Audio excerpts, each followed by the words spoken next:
Hello, everyone. Welcome. This is the From the Bench podcast for Saturday, December 7th, 2019. I'm going to go ahead and give you my weekend NFL picks, but want to go ahead and just let you know that as far as the local Division I mid-major UC Santa Barbara Gauchos, a mixed bag this weekend. Loss in the second round for the UCSB women's volleyball team in Austin, Texas. 5-game match went to the University of Texas. Nicole Langton-Welch, coach for the Gauchos, almost came back against the Texas Longhorns. But once again, that's a loss in the NCAA tournament for the Gaucho women volleyballers. As far as losses in the NCAA men's soccer tournament, Tim Von Stieg has just lost his effort to make the Final Four in Cary, North Carolina. The Demon Deacons of the Wake Forest Demon Deacons of the ACC have taken the Gauchos down 1-0 on a goal scored in the 44th minute. Unfortunately, the Gauchos' miracle run to the NCAA men's soccer title ended just about a bit short, but congratulations to the UCSB men's soccer team. I think it bodes well for future years. A very senior-laden team comes home disappointed. Once again, the Demon Deacons of Wake Forest out of the ACC won. UC Santa Barbara, nothing. The UC Santa Barbara Gauchos men's basketball team played University of Texas Arlington this afternoon, and they won 72-68. Amadou Sow scored 21 of his 23 points in the second half, leading UCSB to their sixth win on the season. Currently 6-3. Unfortunately, senior guard 6'2" Max Heidegger out of Malibu, California, missed the game due to concussion symptoms. Now, as you may know, he did have some concussion symptoms earlier last year, missed several games, and unfortunately had to stay home. The UC Santa Barbara Gauchos returned to the floor as far as the basketball team, men's basketball team, December 14th against Southern Utah. Tip at 1 p.m. You can get the audio at UC Santa Barbara, UCSBGauchos.com. So wanted to give you that information from the local mid-majors. Let's turn our focus to this week's picks in the NFL. The Ravens and the Bills. The Ravens are favored by 6. The over-under is 44. Coming off a great win, as far as I'm concerned, by the Bills. They won 4 out of 5. Lamar Jackson cannot be stopped at this point. Baltimore 10-2, Buffalo 9-3, Ravens by 6. The over/under is 44. Go ahead and take the Ravens and the over in this case. The Browns and the Bengals. The Browns are 7.5-point favorites. The over/under is 41.5. I'd go ahead and take the Browns in this game. I go ahead and take the over at 41.5. So Browns and Ravens so far. The Texans and the Broncos. The Broncos not playing well by any stretch. Drew Lock, however, did give the Broncos some hope last week, and he could make it interesting. Texans defensive coordinator Romeo Crennel takes away what opponents do best, so I expect him to do that. Texans 20. Let's see. Texans favored by 9. The over/under is 42.5. Go ahead and take the over in this game. I wouldn't necessarily take the 9. I think 9 is too much, but once again, Vegas. This is what Vegas has come up with as far as the betting line. I don't know that I take the points. Once again, take the Texans in the over at 42.5. The Jets and the Dolphins. This is a matchup of bottom feeders out of the AFC East. The Jets are favored by 5.5. The over/under is 45.5. They scored 34 3 weeks ago. They fell apart against the Bengals. Sam Darnold is going to play a lot better when he's at home and gets the edge. And I expect it to be a high-scoring game. So go ahead and take the Jets in the over in this game. The Buccaneers and the Colts. Buccaneers favored by 3. The over-under is 47. Colts a little bit banged up. In each of their last 4 games, they failed to score more than 17 points.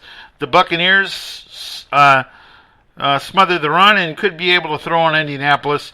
Go ahead and take the Buccaneers and the points, and go ahead and take the over and the Buccaneers in this case. The Falcons and the Panthers. Falcons favored by 3. The over-under is 47. Ron Rivera fired this week. Riverboat Ron was dumped by Carolina management, and we'll see what they do with a new interim coach. I go ahead and I probably take the under in this case.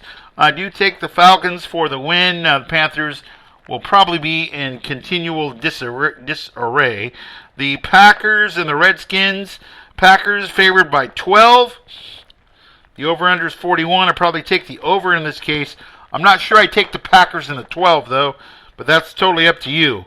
The Redskins are coming off of back-to-back wins.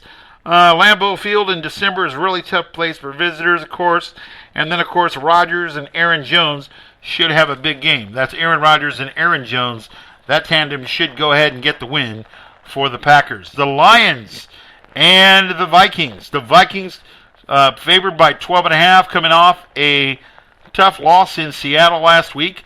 The Lions are down to their third-string quarterback, and the Vikings need to bounce back after that loss in Seattle. Adam Thielen may be back, which helps the offense for the Vikings. The Vikings are favored by, once again, 12.5. I think that's a bit much. The over-under is 43. Go ahead and take the over in this game. I wouldn't necessarily take the points. The 49ers and the Saints. The Saints are favored by 2. The over-under is 44.5 inside the Dome in Louisiana. The Saints are going to struggle to throw on the 49ers and haven't been running it too well, but New Orleans can stop the run, and this will help. And it'll come down to Jimmy Garoppolo making a few key plays. I go ahead and I take the Saints and the over at 44.5. Saints by 2 and the over in this case. The Chargers and the Jaguars. Chargers by a field goal. The over-under is 43.5. I'm not sure where Coach Lynn is at as far as the job goes. Phillip Rivers seems to be in the camp of Eli Manning as far as deteriorating skills. Hopefully he'll come out of his slump. Melvin Gordon should run the ball well, and the sputtering Jaguars should lose their 5th straight. Go ahead and take the Chargers and the over at 43.5. The Steelers and the Cardinals. Steelers by 2.5. The over-under is 43.5. Hopefully the Cardinals have some bounce-back ability. Kyler Murray will have his hands full with a loaded Pittsburgh defense, and Pittsburgh is getting healthier on offense, and that should bode well for the Steelers. Go ahead and take the Steelers and the over. Steelers favored by 2.5. Take them and the over at 43.5. The Chiefs and the Patriots, one of the games of the day.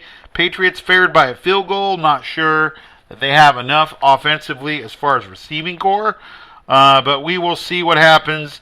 Really tough for visitors to win at Gillette Stadium, especially if the weather's bad. Okay, but the Patriots relied on weapons in Houston, as I've said, and Kansas City's defense is looking better. I go ahead and take Patrick Mahomes and the Chiefs and the over at 48.5. So go ahead and take the points, but don't. The home team, I wouldn't take the home team. I would take probably 3 points, and the over, 3 points going to the Kansas City Chiefs, and the over with a surprise road win. The Titans and the Raiders, 47.5 is the over-under. The Titans are favored by 3. 2 weeks in a row, the Raiders haven't looked great. Ryan Tannehill has the Titans quietly rolling, and Derrick Henry can be scary with the way he runs over people. So look for this to be a running game, I believe. 7-5. Oakland is 6-6. Oakland coming off a couple of bad losses. So go ahead and take the Titans by 3 and the over versus the Raiders. The Sunday night game. The Rams struggling to maintain some consistency as far as the playoff race goes. This is a pick'em. I'm going to let you go ahead and choose who you'd like to see win this game. The over-under is 48.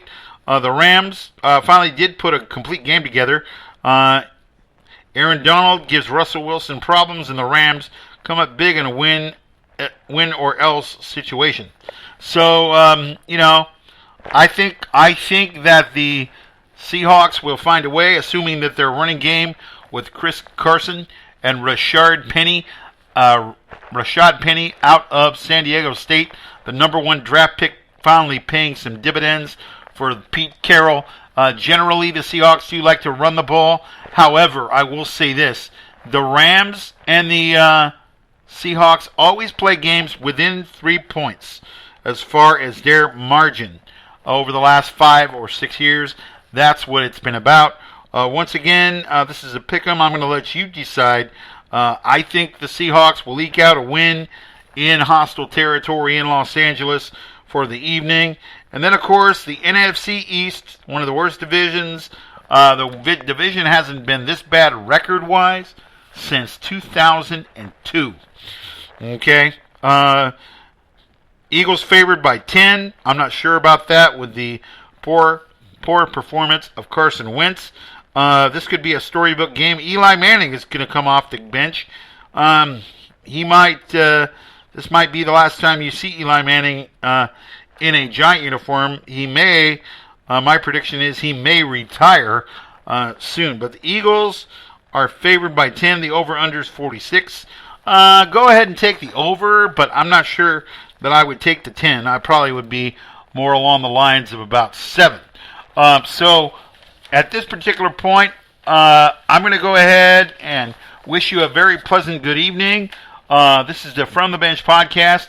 The From the Bench podcast can be heard on Stitcher Radio, Libsyn, and Spotify. So these are my Week 14 picks. We'll be back next week. Have a great week. Enjoy your NFL football for Week 14. Next week, we'll probably get into some playoff positioning. Some seedings may become more clear as the murky waters of those in contention and those not in contention for one of the 6 conference playoff spots on each side will be more solidified. Just remember, the first 2 seeds get byes out of the first round. Seed number 3 plays seed number 6 in one wild card, and number 4 plays number 5. We'll discuss some of that more next week. Have a great evening, everyone. Thanks for listening to this edition of the From the Bench podcast. I'm Mark Chanish, your host. You can go to accessmediaglobal.com anytime for more of your sporting information. I'll be back next week with my picks again, and we will have a discussion regarding the NFL playoffs. But for now, have a great evening. Thanks for listening, everyone, and you have a great, great NFL Sunday. Thanks for listening, everyone.